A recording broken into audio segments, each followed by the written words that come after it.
कारण अजितदादांचा जो स्वभाव आणि अजितदादांचं जे काम काम करण्याची पद्धत हे सगळं मला सुद्धा अनुभव आहे. कारण ते मला वाटतं 91 पासून आमदार आहेत. अजितदादा आमदार होते, नंतर मंत्री, मध्ये एकदा खासदार झाले. पण 91 मी 2004 ते 9 आमदार असल्यामुळे त्यांचं विधानसभेतलं मंत्रिपदाचं काम आणि त्यांचं एकंदर त्यांच्याशी जेव्हा जेव्हा गोष्टी व्हायच्या तेव्हाही त्यांचा अनुभव घेतलेला आहे.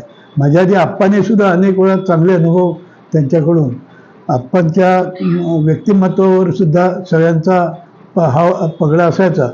पण आपल्या तालुक्याच्या दृष्टीने 1-2 गोष्टी मला आठवत आहेत की जेव्हा अन्नपूर्णा नळ योजना, पूरक नळ योजना आपल्या देवगड जामसंड्यासाठी झाली आणि त्यामध्ये त्या नदीला पाणी अडवलं पाहिजे असा विषय झाला. पण तो तिथे गाळ भरपूर होता आणि तो गाळ काढल्याशिवाय तिथे बंधारा घालून किंवा पाणी अडवलं जात नव्हतं. ही गोष्ट जेव्हा लक्षात आली तर त्यावेळेचे जे जलसंपदा मंत्री होते अजितदादा पवार, त्यांच्याकडे आप्पा गेले. मग आप्पांबरोबर मला आठवतं ते आमचा जिल्ह्याचे कार्यकर्ते राजू राऊळ होते, आणखीन आमचे आप्पांचे स्वीय सहाय्यक जयसिंग साटम, असं 4-5 जण आप्पांबरोबर गेले होते अजितदादांच्या केबिनमध्ये.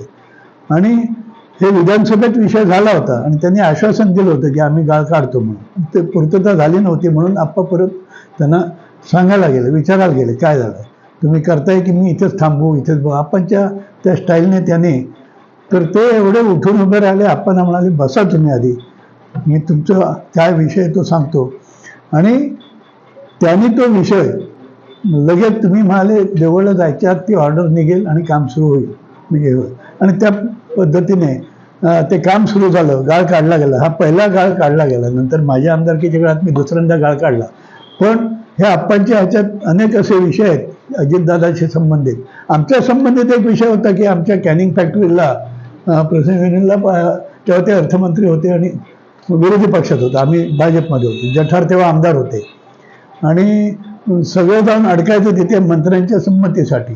आणि त्यावेळी त्यांनी जठाराने त्यांना हे सांगितलं बाबा आमचे असं अडलं आणि त्यांनी ते परवानगी दिली. आणि तेव्हा ते आम्हाला ही साधारण 2008-9ची गोष्ट आहे, 9ला हे झालं.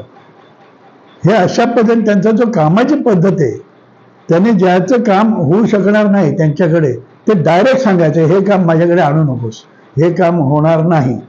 आणि ज्यांचं काम व्हायचं आहे त्याला वेळ काढीत सुद्धा बसायचं नाही, आज देतो उद्या देतो असं काय.